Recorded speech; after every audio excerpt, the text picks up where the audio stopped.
di jalan Allah. Ini Masjid Enam Syuhada lagi dikunjungi sama Ketua Hilmi. Modal awalnya berapa Pak Yudi Pramuko? 750.000 rupiah aja. Jadi ini 500 jutaan nih barang. Sekarang udah habis 310. Masya Allah, tuh udah pakai keramik, laponnya tinggal. Granit tuh kayak marmer. Tuh, Masya Allah nih, sampai juga kita ke sini.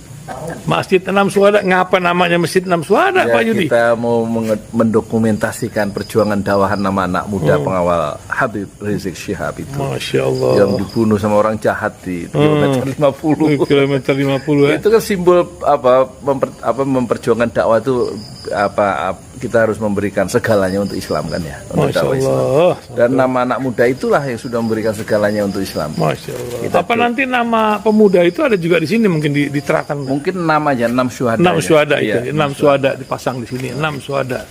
Bipali, apa yang dikomentarin dari ini semua, Bipali? Masya Allah, luar biasa. Dari uang 700.000, kalau pengen ternyata bisa.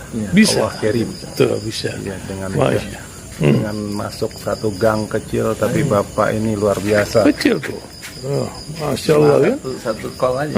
Masya Allah. Perjuangan Pak Yudi Pramuko, YouTuber sejagat paling tua. Tertua di semesta. Tertua di semesta.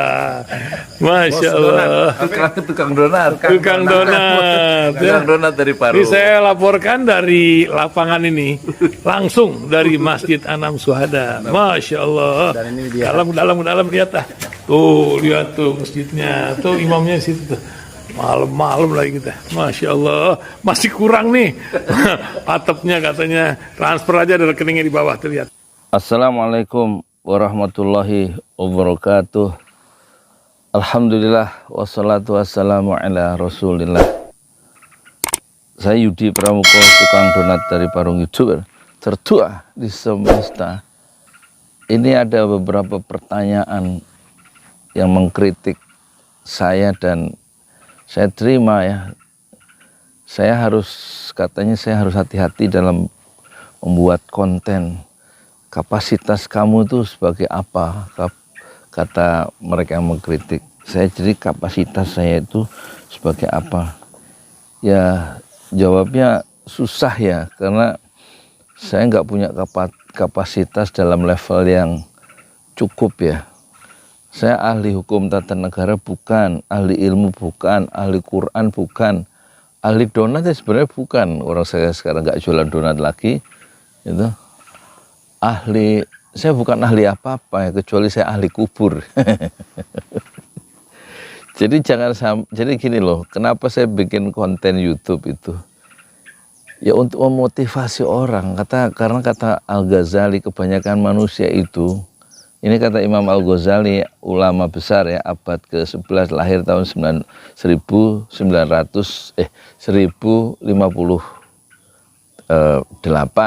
lahirnya dan wafat 1111, jadi wafat dalam usia 53 tahun itu Imam Al-Ghazali.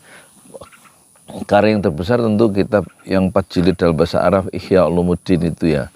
Dia bilang gini, kebanyakan manusia, kata Imam Al-Ghazali, itu tidak berhasil mencapai apa yang dia cita-citakan dalam hidupnya. Kebanyakan manusia itu nggak berhasil mencapai keinginan atau harapan yang dia nggak berhasil mencapai keinginan dia dalam hidupnya. Itu berarti kebanyakan manusia itu adalah orang-orang yang gagal ya. Saya simpulkan gitu. Berarti kebanyakan manusia di dunia ini yang sekarang jumlah manusia di Indonesia, di dunia ini ada 7,5 miliar. Itu berarti kebanyakan orang-orang gagal isinya dunia ini. Hanya sedikit yang orang-orang yang sukses, yang berhasil, kira-kira gitu. Dan saya saya menjadi YouTuber itu kira-kira misinya untuk memotivasi ya orang-orang itu supaya pintu-pintu yang nyaris tertutup itu kembali terbuka. Harapan-harapan dalam hidup itu terbuka. Bunga-bunga yang nyaris layu itu kemudian bersemi, mekar kembali gitu ya. Atau api semangat yang tinggal satu titik hampir padam, kita siram ya. Bukan dengan air tapi kita siram api semangat yang kecil itu dengan bensin sehingga dia berkobar kembali.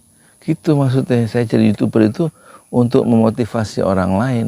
Ya kalau dirumuskan secara ideal ya dalam konteks politik ya membela rakyat dan menegur penguasa. Penguasa-penguasa itu kan penguasa-penguasa dan pejabat-pejabat kita kan orang-orang yang hidupnya mewah. Nggak cocok sama Islam kan. Di tengah-tengah kemiskinan bangsanya mereka bermewah-mewah lifestyle-nya itu loh. Ya kan itu boleh kita omongin supaya jangan begitu, ngasih contoh yang bisa meraba penderitaan rakyat gitu loh maksudnya. Sebagai pejabat jangan terus menumpuk harta kekayaan. Hidup itu untuk apa kan gitu ya. Hidup itu ya untuk supaya kita jadi orang yang bermanfaat, berguna sesuai dengan pandangan Islam ya, khairun nas anfa'uhum linnas, sebaik-baik manusia kata Rasulullah adalah orang yang paling banyak manfaatnya. Ya, tanda kemuliaan itu bukan kekayaan kan gitu dalam Islam ya. Tanda orang mulia itu bukan karena banyaknya harta, tapi tanda orang itu mulia karena dia itu bertakwa di sisi Allah Subhanahu wa taala kan gitu. Nah, ini omongan-omongan gini kan sebenarnya memotivasi dan mengingatkan orang, ayo kita kembali kepada nilai-nilai yang wajar gitu loh dalam hidup. Hiduplah yang sederhana. Ya, kalau ada kekayaan ya kekayaan untuk menolong orang banyak gitu loh, dan juga nggak harus mengubah lifestyle kita menjadi orang yang yang flexing, yang pamer kekayaan kan gitu ya. Jadi kalau ditanya kompetensi saya itu apa, ya sebenarnya nggak apa ya, pokoknya gimana saya ngomong ada manfaatnya, meskipun dari 5 menit atau dari 7 menit video yang saya bikin itu 2,5%-nya itu ada gunanya. That's enough, itu cukup. Ngerti nggak that's enough? Bahasa Inggris cukup ya. Jadi ada gunanya gitu omongan itu, dan itu insya Allah jadi nilai amal soleh ya, berpahala di sisi Allah insya Allah ya kan kita cuman kewajiban kita hanya menyampaikan aja yang manfaat, barangkali ada gunanya dan menjadi amal soleh dan ada efeknya sampai akhirat kan gitu. Di Quran kan gitu, wa may ya'mal mithqala dzarratin khairan yarah, siapa yang berbuat kebaikan meskipun sebutir menir, sebutir beras, kebaikan itu akan dibalas oleh Allah ya. Itulah ini saya motivasi jadi YouTuber ya, ingin menyampaikan yang manfaat aja sesuai dengan perintah Islam atau perspektif Islam, khairun nas anfa'uhum linnas gitu. Jadi nggak harus kita menjadi seorang yang punya kompetensi tinggi dulu terus baru ngomong. Nanti penjahat aja, orang-orang yang aneh-aneh aja bisa muncul di YouTube ya. Masa saya orang yang berniat baik nggak boleh? Ya, yang ingin memotivasi orang itu masa nggak boleh? Di samping untuk mendokumentasikan ya pikiran-pikiran kita yang sederhana, barangkali ada gunanya. Karena orang-orang besar itu sebenarnya nggak istimewa. Orang-orang besar dalam sejarah itu orang-orang yang gagasannya sederhana. Cuman bedanya dengan orang-orang yang gagal, berbedanya dengan orang yang biasa. Orang-orang besar itu cuman berani aja mengungkapkan, memasarkan gagasan yang sederhana. Dia berani menyampaikan dan kemudian diikuti. Gagasan yang sederhana, gagasan yang nggak rumit sebenarnya, diikuti oleh banyak orang. Kenapa? Awalnya dia berani memasarkan gagasan itu, menyampaikan gagasan itu. Ya tentu pada pertama kali dia ditolak, dibenci, tapi lama-lama orang juga membenarkan, ada yang membenarkan, ada yang mengikuti gagasan-gagasan sederhana sehingga dia itu bermanfaat dan dikenal sebagai orang yang masyhur, dikenal sebagai orang besar. Tapi gagasannya sederhana. Kalau gagasannya sederhana itu dia pendem, gitu. Ya dia nggak dikenal sebagai orang masyhur, nggak dikenal sebagai orang besar, nggak dikenal sebagai orang yang berguna, karena dia tidak mengungkapkan gagasan itu baik dalam bentuk tulisan maupun dalam era sekarang dalam bentuk platform seperti YouTube, seperti Instagram, Facebook, Twitter dan lain-lain. Jadi kalau ada orang yang nanya saya itu nggak punya kompetensi, ya saya juga nggak memikirkan kompetensi saya itu apa, kecuali keahlian saya secara kelakar, saya suka ngomong. Keahlian saya itu dua, satu saya ahli donat, satu yang kedua saya ahli kubur. Jadi kalau menghadapi omongan-omongan saya di YouTube yang sudah hampir videonya itu sudah hampir 7.500 ya sudah 7.500, dan itu targetnya Desember 2023 tahun ini insya Allah saya targetnya 10.000 video. Jadi harus ditarget ya, hidup harus ditarget. Kalau nggak ditarget, hidup ikhlas itu tetap bisa, tapi kita khawatir kalau nggak ada target ya hidup yang ikhlas bisa tapi nggak produktif ya, nggak berkarya apa-apa. Makanya saya target ya. Udah gitu aja ya, ngomong apa saya nggak jelas ya.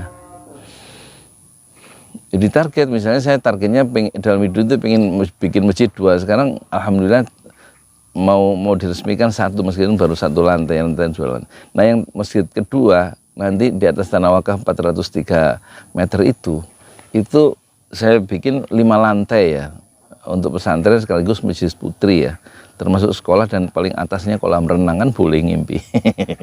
Kolam renang apa, lapangan ini, lapangan lantai 5 itu helipad, tempat mendarat helikopter. Terus sumur wakaf, sumur Utsman bin Affan, sumur wakaf, jadi orang itu punya air sekarang. Itu sudah 29 dari rencana sumur bor itu, rencananya 1 juta. Kan boleh ngomong itu. Terus masa saya harus jadi ahli sumur dulu? Kan nggak usah ya. Harus punya kompetensi tentang persoalan sumur, kan nggak usah ya kan. Terus kita mau bikin apa, gerobak ya, kita kasih gerobak itu ke pedagang, itu untuk memotivasi pedagang. Gerobaknya sudah kita salurkan melalui donatur, para donatur di seluruh dunia. Itu berapa? Itu ada 30. Ya, saya kan juga harus ahli apa tuh saya berbuat itu, ya kan. Kita bikin masjid juga nggak harus ahli tentang masjid gitu ya. Pokoknya gini loh, menurut saya sih, kalau yang penting ikuti aja Islam ya, ikuti aja Islam.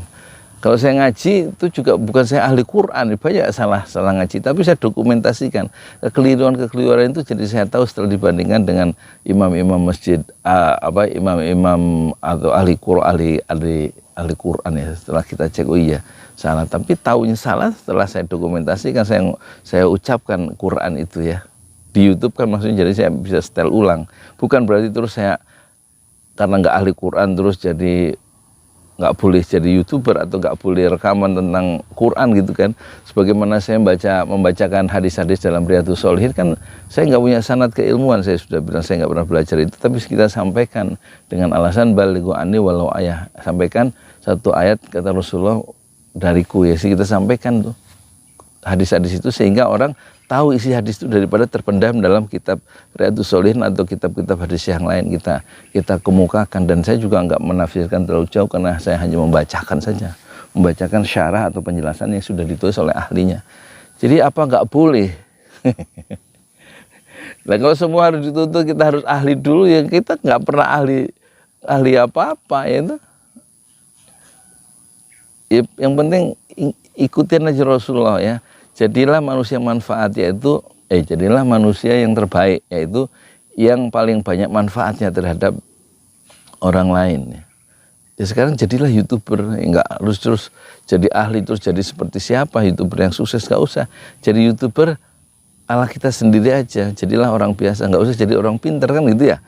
Nggak usah jadi orang pintar, jadi Yudi aja, jadi apa adanya ya. Be yourself, jadilah diri sendiri. Jangan, saya nggak pernah saya pengen jadi seperti Deddy Corbuzier, pengen seperti top YouTuber yang hebat itu, nggak usah. Ya saya ya seadanya aja gitu loh. Apa nggak boleh sih? Apa nggak boleh saya jadi YouTuber? Kalian saya apa? Saya nggak tahu. Yang penting moga-moga manfaat ya. Nah, Assalamualaikum warahmatullahi wabarakatuh. Assalamualaikum warahmatullahi wabarakatuh.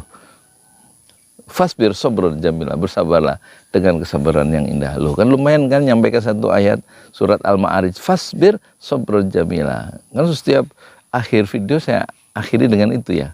Itu kan berarti ayat Quran kita sampaikan. Masa saya harus jadi ahli Quran dulu ya? Itu tinggal ngapal ya. Fasbir, sabarlah sabrun jamila, dengan kesabaran yang jamila, yang indah ya. Assalamualaikum warahmatullahi wabarakatuh.